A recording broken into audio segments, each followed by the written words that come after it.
कांग्रेस की ओर चलते हैं और शिल्पा जी से जानने की कोशिश करते हैं कि ये फैसला कांग्रेस के लिहाज से कैसा है।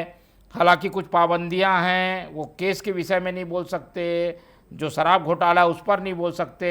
ऐसे में लखमा आकर करेंगे भी क्या? सदन में अपने क्षेत्र के मुद्दे उठाकर चले जाएंगे, इससे फायदा क्या कांग्रेस को? आपके सभी दर्शकों को और साथी पैनलिस्ट को नमस्कार करती हूँ। देखिए मोहन जी, कि भारतीय जनता पार्टी एक ऐसी पार्टी बन गई है जो कि दमनकारी नीति से और षड्यंत्रों से, झूठ के सहारे से वोट बटोरती जरूर है। और 2-2.5 सालों में आपने देखा है कि किस प्रकार से जनता परेशानी में पड़ गई है, प्रदेश की इन्होंने दुर्गति कर दी है। बजट सत्र आने वाला है। बजट केवल आय व्यय का ब्यौरा नहीं होता है, वो यह बताता है मोहन जी कि जनता को इससे क्या फायदा होगा, जनता की मूलभूत सुविधाएं क्या क्या मिलेंगी और किस तरीके से आगे की कार्य प्रणाली होगी, विजन क्या होगा, प्लानिंग क्या होगी। अब कवासी लखमा जी जो जनता के नेता हैं, 6 बार के विधायक हैं, आदिवासी नेता हैं, भारतीय जनता पार्टी ने उन्हें साजिश के चलते उनको फंसाया है और फंसा करके इस प्रकार की एक्टिविटी उनके ऊपर की है और ये पूरे नियम और शर्तों में बांध कर रख दिया है। शुरुआत कैसे हुई? भारतीय जनता पार्टी के षड्यंत्र से हुई।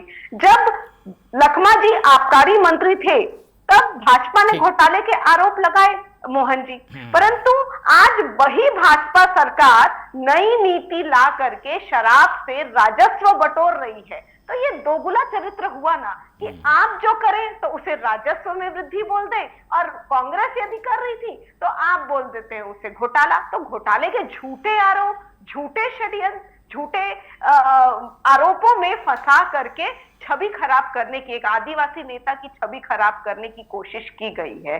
और लखमा जी जो है वो एक जनप्रतिनिधि हैं, जनप्रतिनिधि हैं, वो आदिवासियों की आवाज, अपने क्षेत्र के जल जंगल जमीन की आवाज हमेशा से बुलंद करते आए। लेकिन शिल्पा जी अभी केस खत्म नहीं हुआ, कोई फैसला आया नहीं है। अभी तो केस चलेगा ना, फैसला तो आया नहीं है। लेकिन अभी जो ये 2 महत्वपूर्ण फैसले, उनको बेल मिलना और वापसी होना, इस पर क्या कांग्रेस की प्रतिक्रिया, ये हम जानना चाह रहे हैं। निश्चित रूप से जमानत मिलना इस बात का संकेत है मोहन जी कि शुरुआती आरोपों में ठोस आधार की कमी है। तो जमानत मिलने से ही कुछ बातें तो क्लियर हो जाती हैं।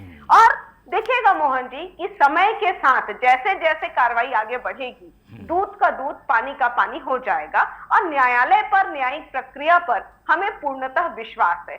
बात अटक कहां जाती है कि भारतीय जनता पार्टी जो साजिश करती है, क्योंकि डबल इंजन की सरकार है। बजट सत्र में जब जनता ये चाहती है कि जमीनी स्तर पर कार्य हो, ज्ञान और गति की बात करते हैं ना ये लोग, परंतु ऐसे अज्ञानी लोगों की सरकार बन गई है जिसने प्रदेश की दुर्गति कर दी है। न मूलभूत सुविधाएं हैं, न सड़क है। सड़कों की दुर्गति देख लीजिए आप, सड़क नहीं है, पानी नहीं है, पीने के लिए पेयजल नहीं है, स्वास्थ्य सुविधाओं में कमी है, शिक्षा की कमी है, शिक्षा के जो मार्ग हैं प्रशस्त होने चाहिए वो अवरोधित हो गए, बाधित हो गए हैं। भारतीय जनता पार्टी की सरकार इसी तरीके से चल रही है। वो सिर्फ और सिर्फ कांग्रेस पर, कांग्रेस के नेताओं पर आरोप लगाने और उनकी छवि को खराब करने के लिए, उनको नियम शर्तों में बांधने के लिए यही कार्य कर रहे हैं।